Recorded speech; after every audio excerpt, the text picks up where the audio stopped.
Assalamualaikum warahmatullahi wabarakatuh. Kami dari kelompok 2 akan mempresentasikan tentang aplikasi mikrobiologi pada bidang pencemaran lingkungan. Di sini kami beranggotakan 5 orang dengan saya sendiri Novita Sari, Rizka Putri Nuraihan, Sariana, Sri Anita, dan Sylvia Miranda. Sebelum itu kita harus mengetahui apa itu mikrobiologi. Mikrobiologi adalah ilmu pengetahuan tentang kehidupan makhluk yang hanya dapat dilihat dengan menggunakan mikroskop dan tidak dapat diamati langsung oleh mata. Kemudian ada mikroba. Mikroba adalah semua makhluk hidup yang berukuran beberapa mikron atau lebih kecil. Kemudian kita harus mengetahui apa itu lingkungan dan mikroorganisme. Lingkungan merupakan suatu tempat bagi mikroorganisme, benda mati dan proses fungsional yang mendukung lingkungan menjadi rumah baginya. Kemudian ilmu yang mempelajari antara hubungan antara lingkungan dan makhluk hidup disebut dengan ekologi. Perubahan fisik kimia dari lingkungan dapat diamati adanya pertumbuhan populasi dan komunitas dari beberapa mikroorganisme. Kemudian ada pencemaran lingkungan.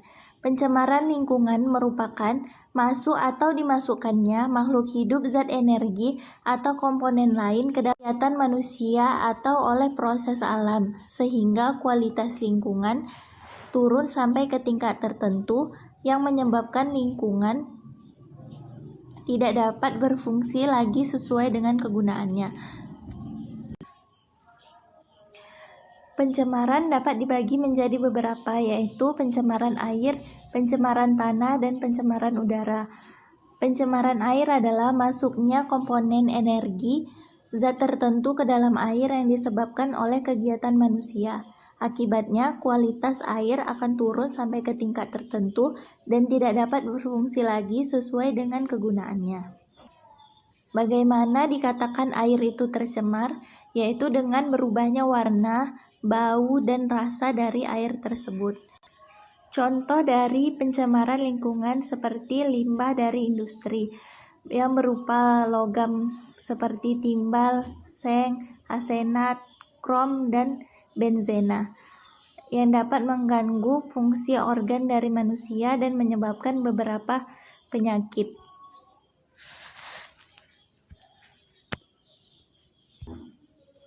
Pencemaran udara adalah masuknya unsur-unsur berbahaya ke atmosfer yang dapat meningkatkan terjadinya kerusakan lingkungan dan gangguan kesehatan pada manusia, seperti dari pabrik, seperti asap dari pabrik, kemudian asap kendaraan, gas CO2 yang masuk ke dalam tubuh rumah kaca. Pencemaran tanah terjadi karena adanya limbah domestik, limbah industri, dan limbah pertanian. Dapat berupa limbah padat, seperti sampah anorganik. Jenis sampah ini tidak dapat diuraikan oleh mikroorganisme, misalnya kantong plastik, bekas kaleng minuman, dan bekas botol plastik air mineral. Dapat diamati pada gambar tersebut. Ada pencemaran udara, yaitu seperti uap dari pabrik atau asap dari pabrik yang masuk ke atmosfer. Kemudian ada di pencemaran air seperti membuang beberapa limbah seperti sampah ke perairan. Kemudian ada pencemaran tanah, yaitu membuang limbah rumah tangga dan limbah industri ke pemukiman. Kemudian lingkungan berubah dapat diketahui dari adanya kontaminasi mikroorganisme dan dapat berkembang biak karena faktor hidupnya terdapat di lingkungan tersebut. Contohnya seperti bakteri Escherichia coli atau bakteri coliform merupakan indikator perubahan lingkungan yang tercemari oleh material dan tinja manusia atau hewan. Kemudian ada blooming alga pada sumber air permukaan. Kegiatan manusia atau oleh proses alam, sehingga kualitas lingkungan turun sampai ke tingkat tertentu yang menyebabkan lingkungan tidak dapat berfungsi lagi sesuai dengan kegunaannya.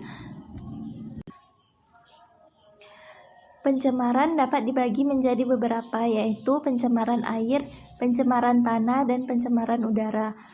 Pencemaran air adalah masuknya komponen energi zat tertentu ke dalam air yang disebabkan oleh kegiatan manusia. Akibatnya, kualitas air akan turun sampai ke tingkat tertentu dan tidak dapat berfungsi lagi sesuai dengan kegunaannya. Bagaimana dikatakan air itu tercemar? Yaitu dengan berubahnya warna, bau, dan rasa dari air tersebut. Contoh dari pencemaran lingkungan seperti limbah dari industri yang berupa logam seperti timbal, seng, arsenat, krom, dan benzena yang dapat mengganggu fungsi organ dari manusia dan menyebabkan beberapa penyakit.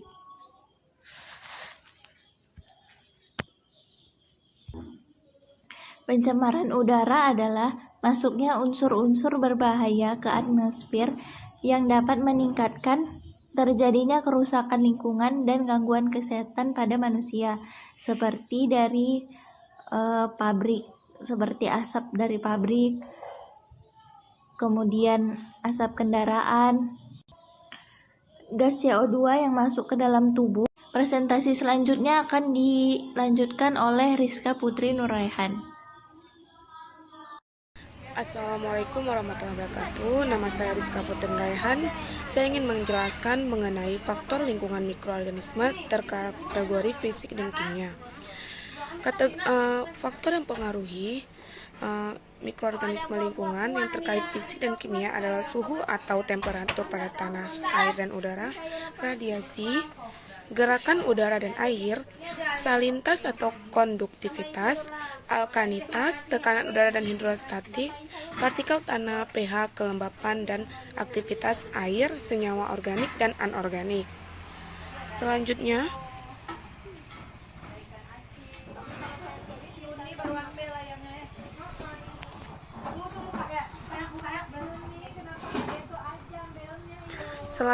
interaksi mikroorganisme.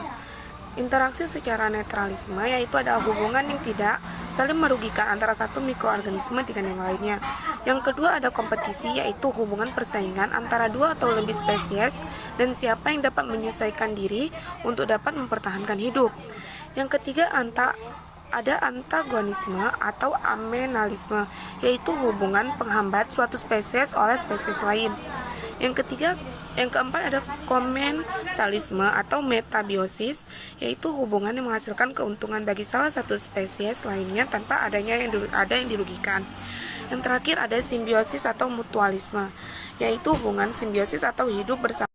Netralisme itu tidak ada interaksi antara dua populasi mikroorganisme.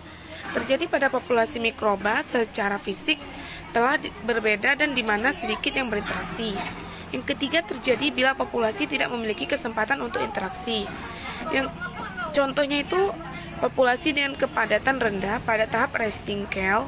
Dalam kondisi ini mikroorganisme akan coexist tanpa menyebutkan sumber yang sama dalam suatu habitat. Sekian dari saya, terima kasih.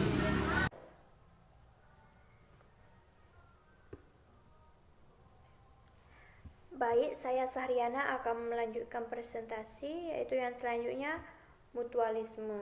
Nah, mutualisme ini merupakan hubungan antara dua populasi mikroba yang saling menguntungkan, sangat efektif dan tidak dapat digantikan oleh spesies lain. Nah, di mana mutualisme ini merupakan dua organisme yang saling menguntungkan. Nah, yaitu contohnya pada alga dan jamur, yaitu pada lisen. Nah, lisen ini yang sering bisa kita dapatkan yaitu pada pohon jeruk. Nah, di mana lisen ini menempel di pohon jeruk. Nah, Lisen ini terdiri atas alga dan jamur. Nah, yang kita ketahui bahwasanya jamur merupakan makhluk hidup yang heterotop dan tidak memiliki itu, contohnya pada Streptococcus physalis dan Escherichia coli. Kemudian ada komensalisme. Nah, komensalisme ini terjadi pada dua populasi, di mana satu populasi akan memperoleh keuntungan dan populasi yang tidak terpengaruh olehnya. Nah, contohnya itu pada ganggang dan bakteri aerob obligat, di mana yang satunya menguntungkan dan yang satunya lagi tidak terjadi kerugian dan juga tidak terjadi keuntungan juga, atau tidak terjadi pengaruh apapun antara dua populasi tersebut. Di mana yang satunya menguntungkan dan yang satunya lagi tidak terjadi kerugian dan juga tidak terjadi keuntungan juga, atau tidak terjadi pengaruh apapun antara dua populasi tersebut. Assalamualaikum warahmatullahi wabarakatuh. Baiklah, saya akan melanjutkan presentasi ini. Akan terpengaruh pada kehidupan pertumbuhannya. Terjadinya pada populasi yang menggunakan sumber nutrisi sama. Kompetisi akan mengeliminasi populasi yang lemah dan mempertahankan populasi yang paling adaptif. Contoh dari kompetisi ini adalah dua populasi bakteri atau Pseudomonas dan Acinetobacter pada kultur uji biodegradasi minyak. Selanjutnya ada amensalisme. Amensalisme di sini merupakan hubungan yang terjadi bila salah satu populasi akan menghasilkan bahan yang akan menghambat populasi lainnya. Contohnya, mikroba yang menghasilkan antibiotik, kemampuan bakteri acetobacter yang dapat mengubah etanol menjadi asam asetat. Dapat kita lihat contoh sehari-harinya, yaitu pada pohon pinus. Pada pohon pinus, hubungan pohon pinus dengan tumbuhan lainnya, yaitu pohon pinus akan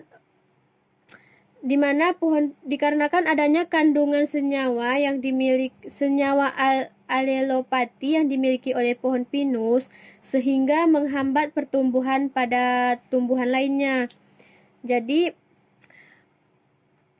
senyawa ini yang akan menghentikan pertumbuhannya, seperti tumbuhan walnut, gulma, dan lain sebagainya.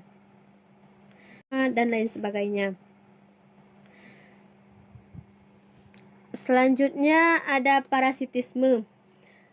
Parasitisme di sini merupakan hubungan antara mikroorganisme yang mendapatkan keuntungan, sedangkan induk semang atau hostnya yang ditempati akan merugi. Biasanya, mikroorganisme parasitisme lebih kecil daripada inangnya. Hubungan ini biasanya dikaitkan dengan kebutuhan makanan. Contohnya bisa kita lihat pada Delifibro, merupakan mikroba parasitisme untuk bakteri lain seperti E. coli, Pseudomonas aeruginosa pada ikan. Contoh sehari-harinya bisa kita lihat pada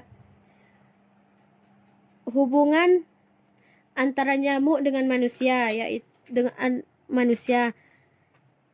Karena nyamuk menghisap darah manusia yang kemudian meninggalkan parasit berupa virus, di mana virus di sini parasit virus di sini yang akan bisa menyebabkan penyakit malaria pada manusia. Yang contoh keduanya ada pada cacing pita yang hidup pada pencernaan manusia. Sistem pencernaan manusia. Yang biasa kita ketahui bahwa cacing pita di sini akan mengambil sari makanan yang seharusnya. Adapun contoh yang ketiga yaitu anggrek sarang burung dengan inangnya, di mana anggrek sarang burung ini akan mengambil sari-sari makanan dari tanaman inangnya, sehingga inangnya akan kekurangan energi. Sekian penjelasan dari saya, mungkin akan dilanjutkan oleh kelompok saya.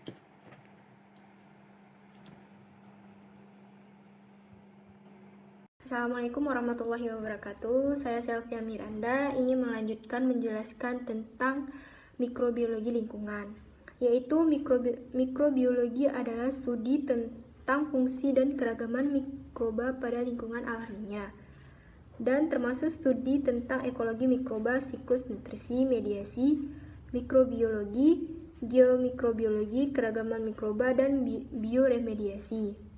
Kemudian mikroorganisme dapat membantu dalam meningkatkan kualitas lingkungan melalui bioteknologi atau rekayasa genetik.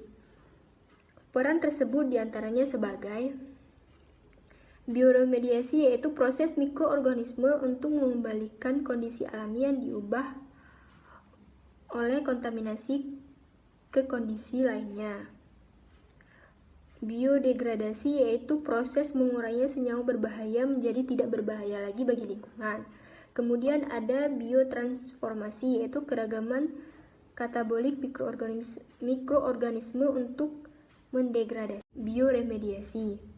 Kemudian mikroorganisme dapat membantu dalam meningkatkan kualitas lingkungan melalui bioteknologi atau rekayasa genetik.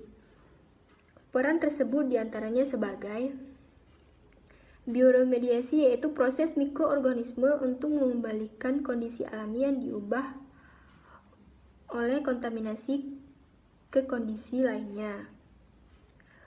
Biodegradasi yaitu proses mengurangi senyawa berbahaya menjadi tidak berbahaya lagi bagi lingkungan. Kemudian ada biotransformasi, yaitu keragaman katabolik mikroorganisme untuk mendegradasi. Kemudian kalian bisa melihat selanjutnya di situ ada kayak tabel atau kayak tabel. Di situ kalian bisa lihat ada rekayasa genetik. Di situ ada bakteri, jamur, virus, alga, dan protozoa. Dari bakteri, jamur, virus, alga, protozoa tersebut, di sini ada bakteri, ada yang bergunanya bagi lingkungan, bagi tanah, air, dan udara. Dan ada juga yang tidak bergunanya bagi tanah, air, dan udara. Dari tersebut menghasilkan, itulah yang tadi yang kita jelaskan yang di atas itu, ada biodegradasi, bioremediasi, dan biotransformasi. Cukup sekian, kalau tidak mengerti bisa ditanyakan nanti. Sekian dari saya. Assalamualaikum warahmatullahi wabarakatuh.